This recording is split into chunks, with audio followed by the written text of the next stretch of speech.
Welcome in the video lecture series of Digital Logic Design.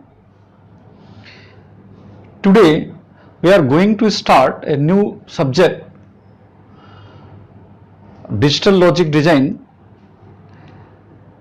It's a very important subject, the core subject of computer hardware. Now in this subject you will learn different topics of digital logic design in different units. Basically, you will learn all the digital logic gates, number system, minimization theories, combinational and sequential logic circuits designing, and through combination and sequential logic circuit designing, we will also explore the practical applications of these combinational and sequential logic circuits in real life applications. So first of all, now let's restart the basic parts of digital logic design. First of all, what is a digital? What is a analog? The first question is analog system.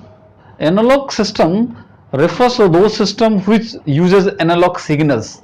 Analog signals are what? They are the continuous signal. That means the analog signal flows continuously, and you may represent the analog signal as following. For example, you may represent it as a sine wave,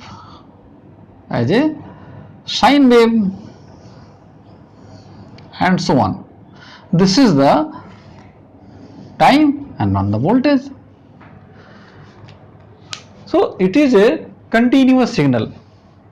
For example, our voice signals are the analog signals. The signal, when we transmit, after the transmission, all the signals communicated as an analog signal. They carry the data, they are analog signal. You may take many examples. For example, there are you can see a watch. The watch can be analog or digital. And an analog watch, their needles continuously moving in circle. And the digital signal, in digital signal, you will find out the exact time by some digits. And internally there are digital circuits. So in a digital system is made from the discrete signals, and that discrete signals can be represented by 1 or 0 form. 1 or 0 form. Now this is the time, and this is the Bmax or B maximum, B voltage. And now this is represented by 0 and this is represented by 1. The whole signal is represented by this discrete sets, discrete values, and that discrete sets can be represented by 0 and 1. Then whole the digital system works on some discrete values, and signal is constituted by these discrete values 0 and 1. Whereas the analog signal, this is the continuous signal. This is the continuous signal. And now we can also see what are the advantages of this analog signal, digital signal over analog signal. Advantages. This is advantages. Advantage.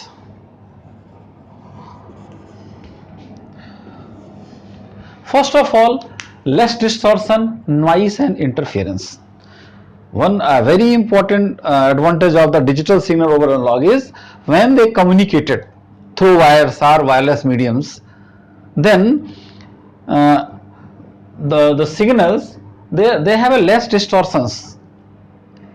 That means they does not affect by some noises or external disturbances, and some other signals can least affect the digital signals. Easy of programmabilities. This is the another and biggest importance of the digital signal over analog is that means for example, we make program in any programming languages, we work on the computers independent of what the hardware is. How it is possible? It is possible that our computer system, the core part is made from the digital signal, discrete sets of values.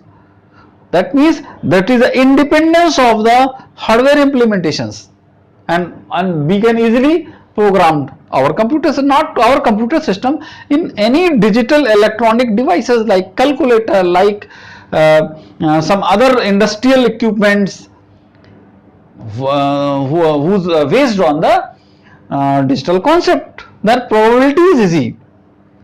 And now reduction in cost of hardware. This is the another important of this digital system. How the cost of hardware is reduced? Due to the advanced ICs, integrated circuits. There are many technologies of ICs, and by time the ICs are getting smaller and cheaper also. Earlier the integrated circuit were some complex, bigger and have a more price, but right now we can get our industries are producing more ICs having a small size, less price and more functionalities. So the reduction in the cost of hardware is another advantage of the analog system over the digital system. High speed, accessing speed is high because it is a digital system. It communicates faster, it transfers faster among the devices, and now high reliability and also cheaper. High reliability means we can rely, that means if digital signals are communicated or ported from one device to another device, then they are more reliable analog to the in comparison to the analog signal. Design is easy, results easily reproduce. Design is easy, and digital design are so easy. Why? Because their digital designs are backed by those devices which can be reduced by some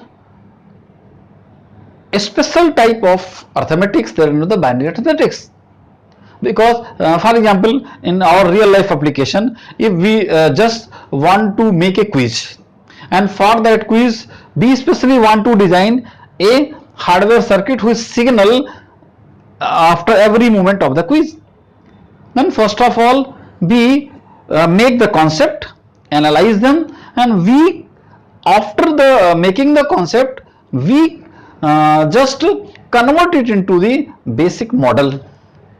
After converting the model, we design it by using the minimum set of the tools required, minimum set of the gates required, and that's why design becomes easy, because after in a last stage we can use least components. This is the advantage of the digital system. And result easily reproduce. Result reproductions is very important, because in the analog system that is not possible to produce results easily. There are possible also, but not easily possible.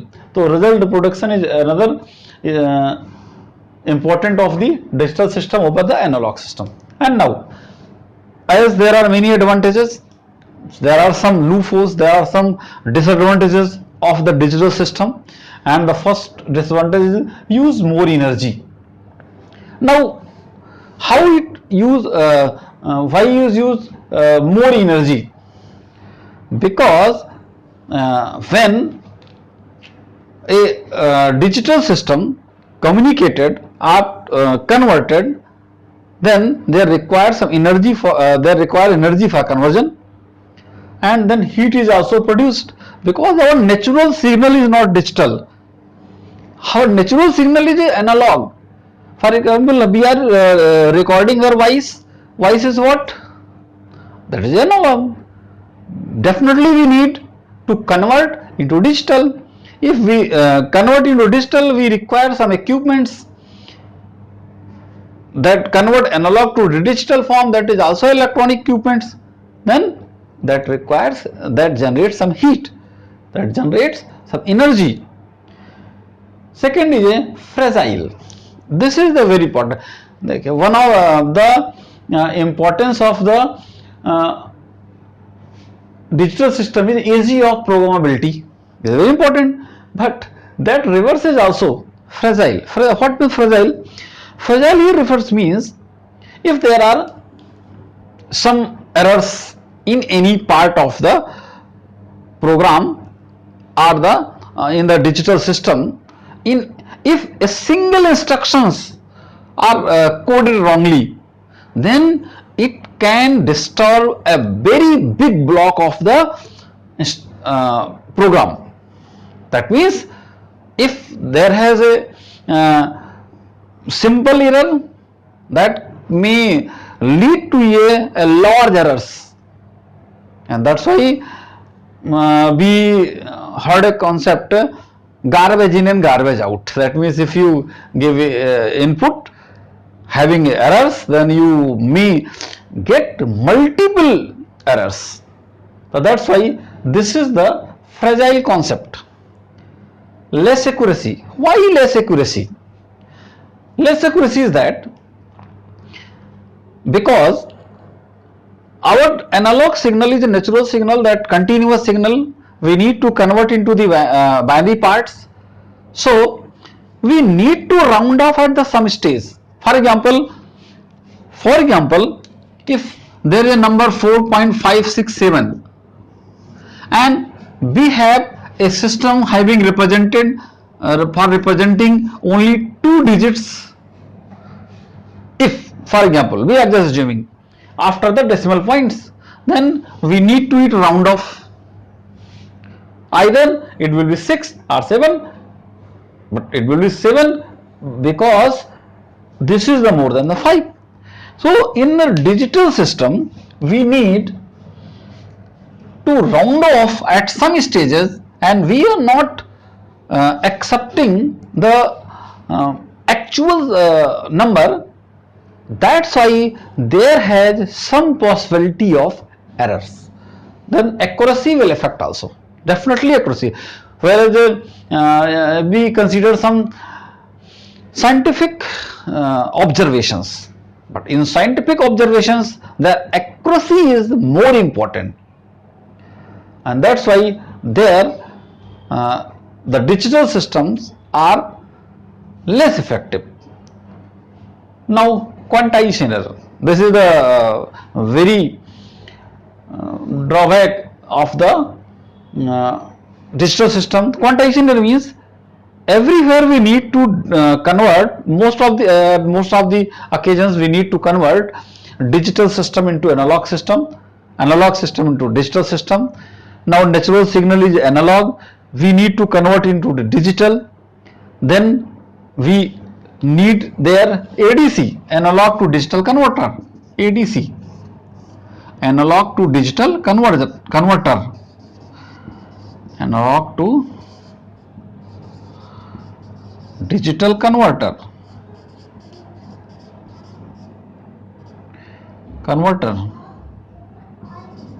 analog to digital converter.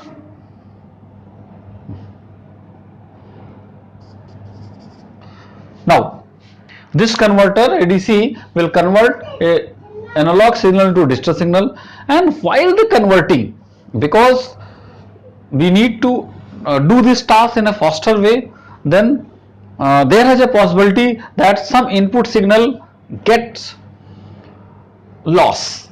That's why chance of the quantization error is much more in digital signals, because there is a conversion error, the conversion errors, conversion limitations, then digital signals can have a quantization error. And most of the cases, for example, if we are using mobile phones, in our mobile phones, if we are receiving the data, that means we are receiving something, then what we are receiving, that in analog form, but in our mobile there has an analog to digital converter. And similarly, if we send some data from our mobiles, then there are also digital to analog conversion, DAC, digital to analog converter. This digital to analog converter converts our signal into the analog forms and communicated them. So what the signal, either it is a Wi-Fi or it is a wired, the communication medium is a analog. But what we are using in our components are our electronic devices, that is digital. So we always used to convert analog to digital and digital to analog, and that's why this also takes some time. This also have a chances of errors, but besides these errors, because advantages of the digital system are much more, much expandable, much faster, much lower cost of hardware. That means the very easiest hardwares are available. At industry level, the digital chips designs are easy and the reproductions are easy, and that's why we can say that we are now era of the digital. Every equipments what we are interacting in our real life is a digital equipment, either a mobile, either now in your home there can be washing machine, that is also digitally controlled. There are washing machines or other equipments, they are digitally controlled. So the need of digital is continuously increasing. That's why in future be always aware and always required the knowledge of the digital concepts. And now in this lecture we are trying to provide you the importance of the digital devices, the requirements of the digital devices. And now next lecture I will tell you about what are the different number systems and how they are converting, how can we convert from one another. Thank you for watching the video.